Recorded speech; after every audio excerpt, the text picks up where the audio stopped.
Hello everyone, O'Riordan here from Main Event Mike, here to review AEW Redemption, the very first AEW Redemption pay-per-view, which was taking place in Montreal, Quebec, Canada, in the Bell Center. And the big question about this show was the existence of this pay-per-view.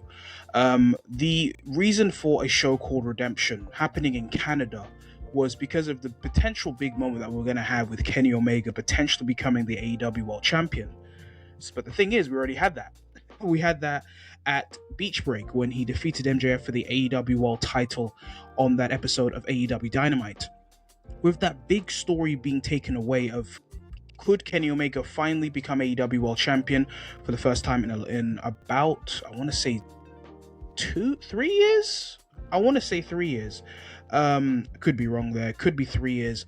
And of course, the big stipulation that they had where if Kenny didn't beat MJF, he would no longer become AEW World Champion. I think it was the perfect main event storyline that you could potentially do with the show called Redemption. But with that gone, what is it next for the show? And I think the build for the show was not the strongest, I will be honest. It was not a very strong built show for this pay-per-view, especially with it being now Kenny Omega defending his AEW World title against Kevin Knight, the newly turned heel Kevin Knight who has joined the Don Callis family, and also the TNT champion. But we will get there when we get there, especially. But just wanted to give my thoughts on the show as a whole. Starting off with what I thought was a pretty good first hour of the pay-per-view, where we had a 6-man ladder match to determine the number one contendership for the AEW International Championship. You had Speedball Mike Bailey coming from Canada, of course. You had Jack Perry, the Beast Mortos, Commander, Nick Wayne, and El Clone. I thought this was a very good way for AEW to open the show up. It was a lot of fun. There wasn't really much story to this ladder match, but there was a lot of great spots, a lot of innovative spots. I thought Commander was excellent in this match, as well as the El Clone as well. But it was Speedball Mike Bailey getting the victory and becoming the brand new number one contender for the AEW International Championship, setting up a match between either Cal Fletcher or Bandito for later on, whenever he wants to cash in his number one contendership. Then the next match was the Young Bucks facing the Death Riders of Jon Moxley and Will Ospreay.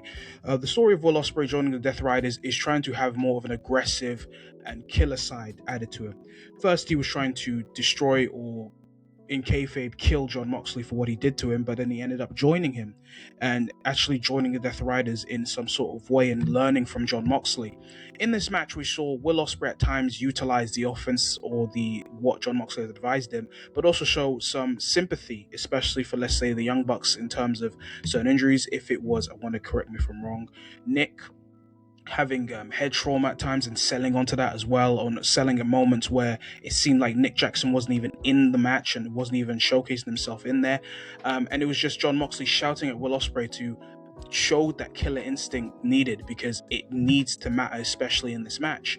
But as the match went on, I thought it was a very, very good match. I feel like this could be a match that could take people out, especially with the style of wrestling, let's say, that the Young Bucks utilize, where it's a lot of tag team offense or illegal tag team offense at times that could throw people off.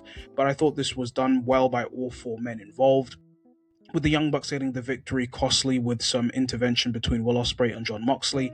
And this was what I thought before we got into the tag team title match.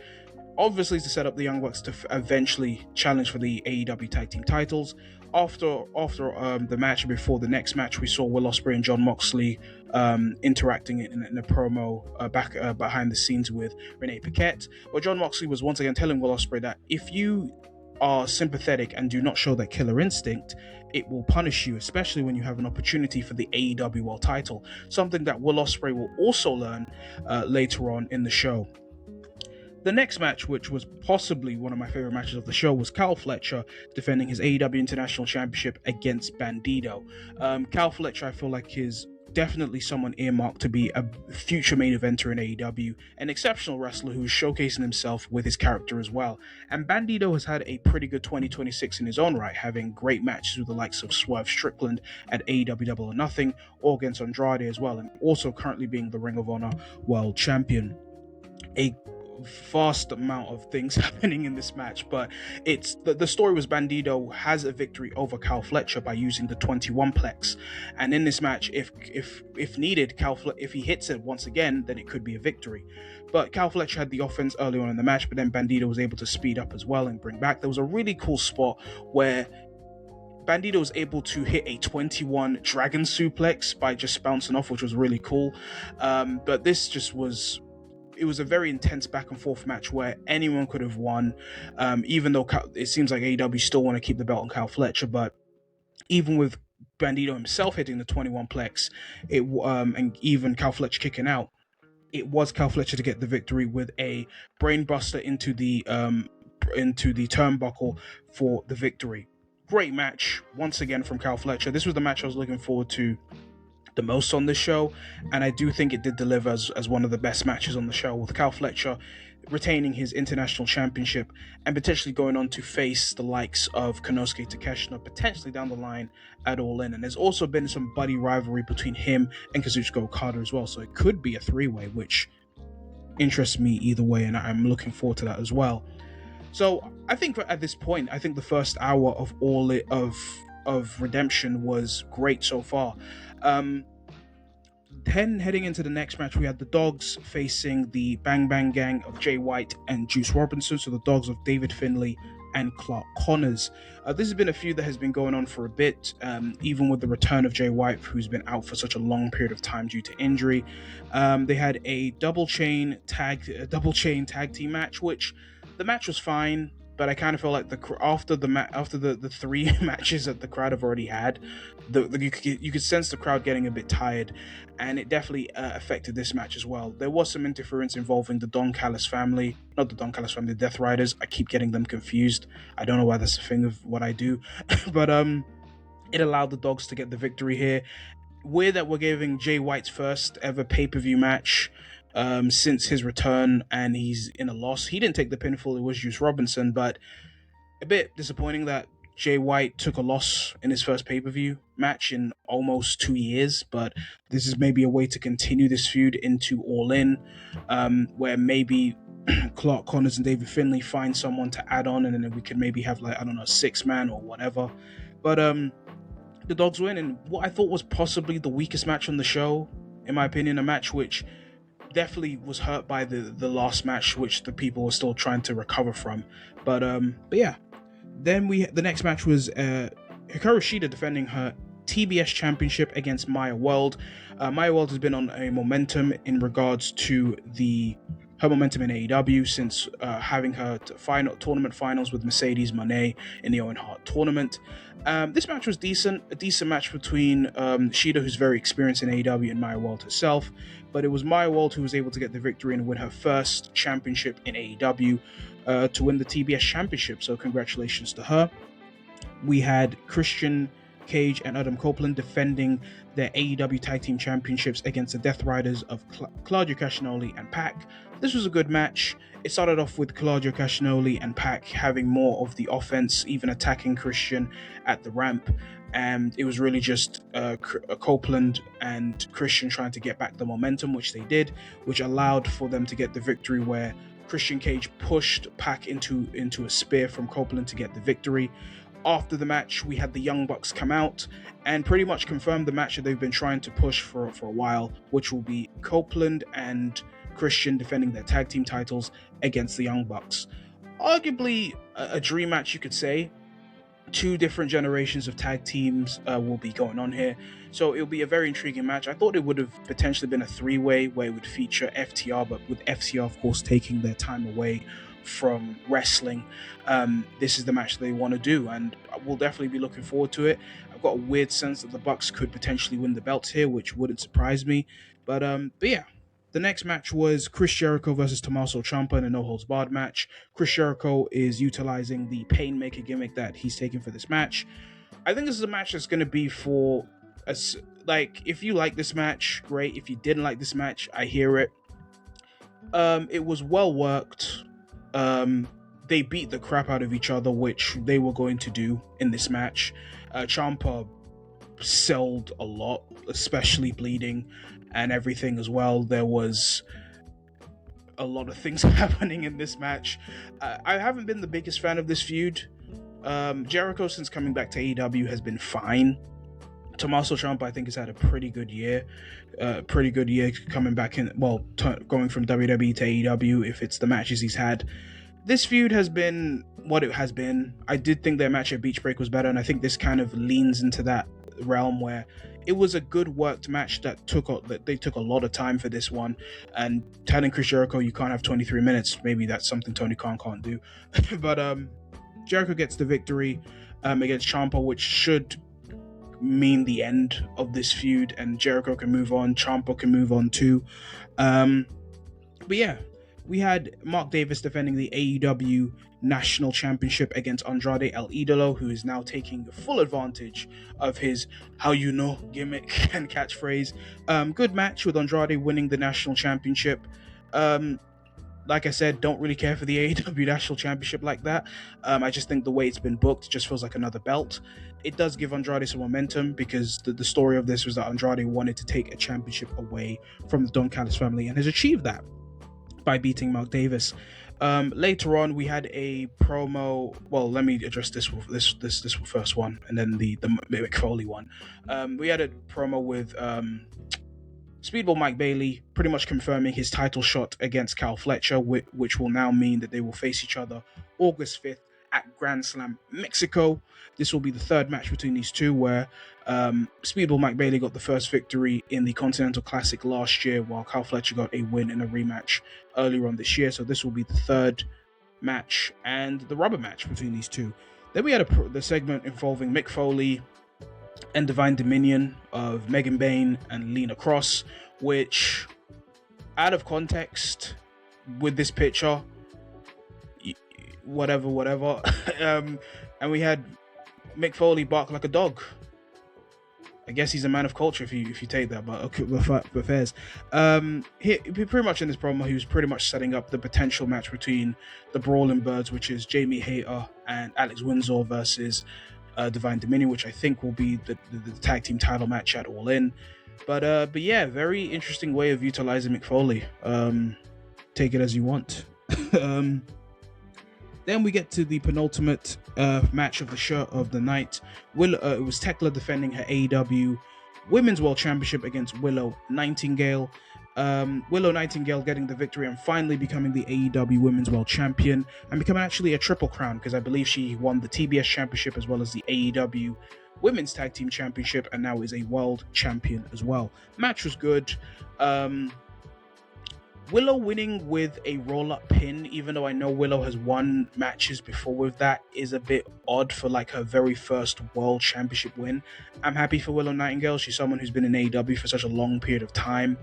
I do feel bad for Tekla, because Tekla has done an incredible job with that championship, and you could almost feel like has carried the belt with the injuries and the other things that's been going on in this women's division. So it is sad to see like she's not going to be involved in the world title picture at All In. I think Willow Nightingale versus Mercedes Moné makes sense on paper and in story, because Willow has a victory over Mercedes going back all the way to the New Year's Eve show.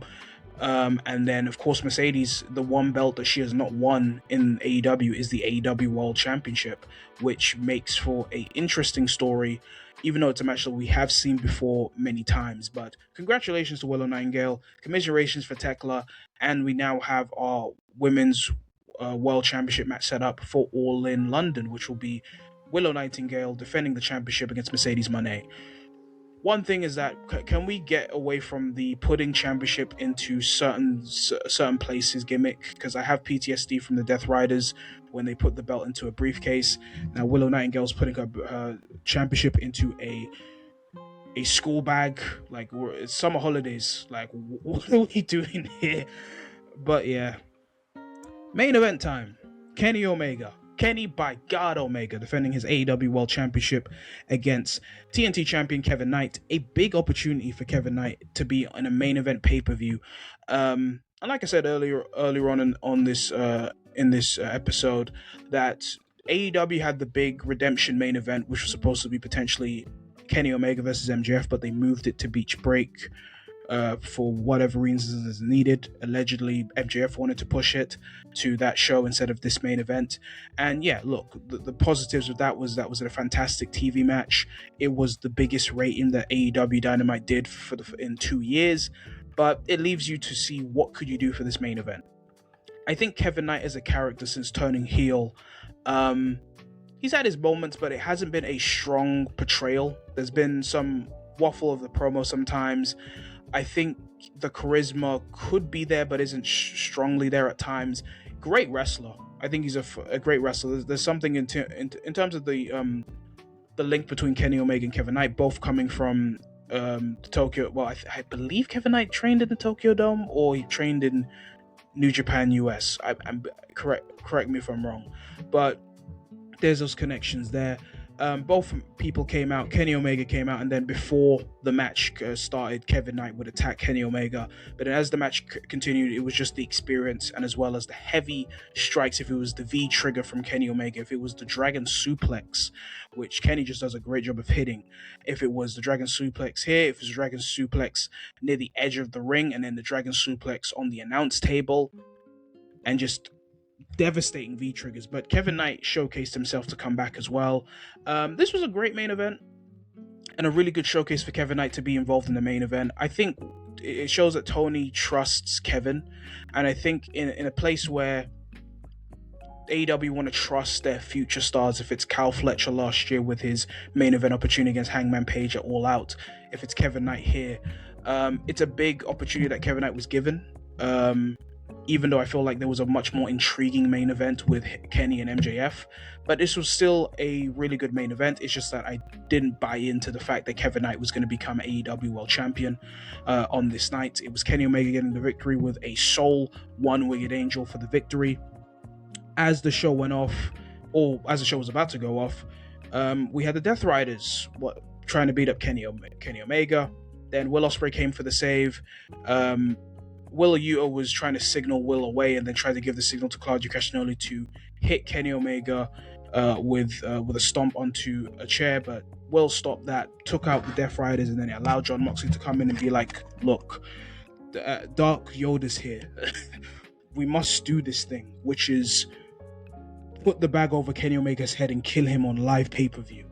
And you can see Will Ospreay's shock face as he brought that thing on. But Will Ospreay had the bag over his head, contemplating on if he should do it. Should he take the killer blow, and should he give the advantage to himself heading into All In against Kenny Omega? He doesn't. He attacks Jon Moxley. He attacks the rest of the Death Riders, I should say. I hope I call them the Death Riders around this time. He attacks all of them, even Marina Shafir, and pretty much excommunicates himself from the Death Riders, and making this kind of the potential conclusion of this Will Ospreay Death Riders arc, which we've kind of gone through. Jon Moxley looks devastated, but it's Will Ospreay on his own. He looks at the belt. Kenny Omega is just selling, getting his butt kicked by everyone. He sees the plastic bag and thinking, what's going on here? Then Will gives the belt to Kenny. It kind of looked a bit odd where it's like either Will forgot to hang on to the belt or not, but Kenny took the belt anyway. Kenny offers his hands to shake, and yeah, they celebrate with each other. The music's going on, and then Kenny hits the first shot, which is a one-winged angel at Will Ospreay. I didn't take it as a heel turn. I just took it as be careful what you wish for.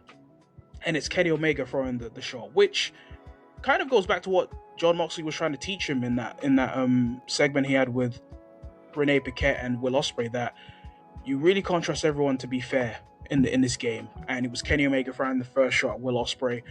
And I felt this will be a very competitive back and forth road to All In between Will Ospreay and Kenny Omega if we are taking away the Death Riders. I'm trying. But I kind of feel like they will have a presence still to an extent, the Death Riders. But yeah, overall it was I thought it was a very effective closing angle to kind of get people excited for what is the main event of All In London 2026, and that was AEW Redemption.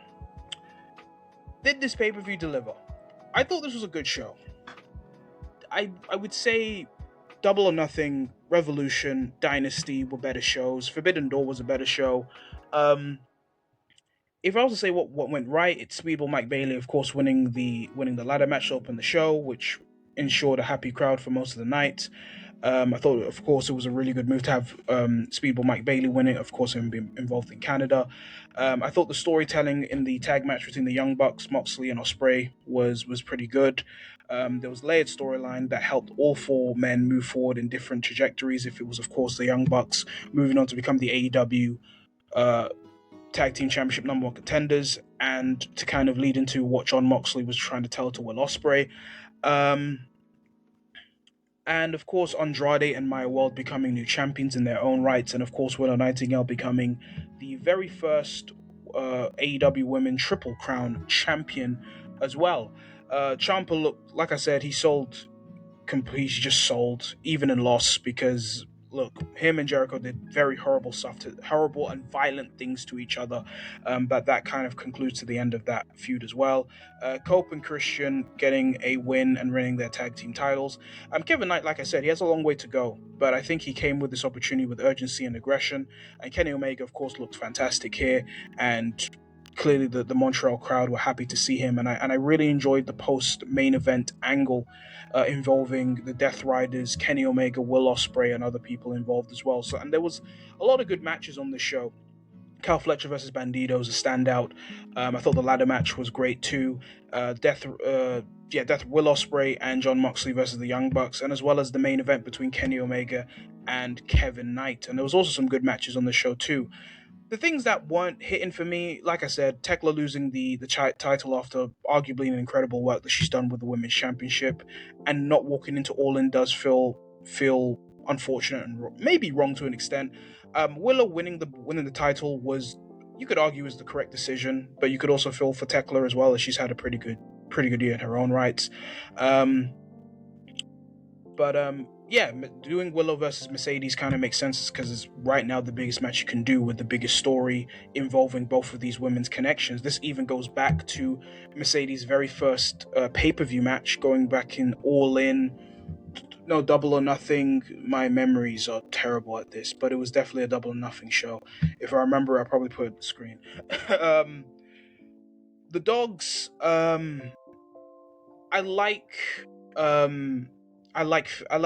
like Finley. It just feels like at this point they've been given a lot of time. They've been given pay-per-view time as well, but it almost feels like the crowd just doesn't care right still at this point. Even with Jay White, his first promo, he did a great job to kind of illustrate why he's here, why he hates the dogs. But it just kind of feels like with the time that they've been given, the crowd don't care, and it didn't help them that they were put on a spot where they're coming after what was a chaotic match between Cal Fletcher and Bandido. The match was what it was. It's not a match I'll probably remember mostly of, and like I said, it does suck that Jay White lost his very first pay-per-view match. And yeah, did Redemption justify its existence as a pay-per-view? Yes and no. I know it is not a complete answer, but it's like, it was a good pay-per-view with a lot of good to great moments and matches here, and definitely an ending segment that gets people excited for All in London, and gives us some matches confirmed. If it's Kenny Omega, Will Ospreay, Copeland and Christian versus the Young Bucks, Mercedes Moné versus Willow Nightingale, and it kind of gets the ball rolling now officially. But you could argue that a better main event could have been justified with MJF Kenny Omega happening on this pay-per-view instead of on TV. But it's just, I think the main event, as good as it was, no one was buying Kevin Knight winning that belt in Canada. It just wasn't going to happen. But overall, good pay-per-view. And once again, the biggest issue, I'll say the biggest, I think what will of course be the biggest issue with these AEW pay-per-views, is the length. I believe this was 4 hours and 54 minutes, literally a minute less than Forbidden Door, the last pay-per-view. A lot of matches were given like at least, let's say, the 20 minute, just shy off of 20 minutes. The first match, like the first hour, I thought was great. The first three matches were great, but then the rest, you could argue a few minutes could have been taken off of the Dogs versus the Jay White match. Maya World and Shida got a good enough time, but I just kind of feel like the crowd was still recovering. Same thing with the tag team title match. You could have cut some time off. You could have cut like the fact that Jericho got one of the longest times is insane. But hey, whatever. Actually, no, you could have taken time off with that, guys. I'm not gonna lie. And then yeah, but it's an issue that AEW have where it's like the less is more. Sometimes could have been operated. This pay per view started earlier. Apparently, this started at 7 Eastern, 4 Pacific, which UK time 12 a.m. But AEW don't care about UK people unless it's all in. Like you could have made the pay per view a little bit shorter. Some of these matches could have been cut a bit shorter. And I think that's once again another issue from AEW overall, just their length of their pay per views. Like, I live in the UK, so watching this pay per view live, God forbid. So that is just also another issue in its own right. But yeah, this was a good show.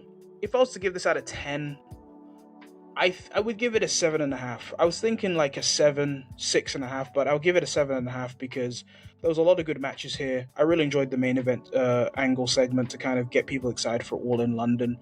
There's some good matches here, but it kind of felt like what I felt beforehand, a supersized version of AEW Dynamite on pay-per-view.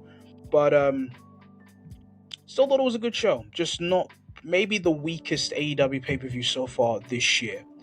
But those are my thoughts on AEW Redemption. Let me know if you watched the show. The reason why I'm laughing because are you done watching the show? With how long the show is. What is your thoughts? What was your favorite match? What was your worst match? How do you feel on AEW Redemption? Did it justify its existence as a pay per view? Comment below. Let me know. Like, comment, subscribe. I've been O'Riordan from Main Event Mic'd. Have a blessed this could be a blessed day wherever you hear this, and I'll catch you guys later.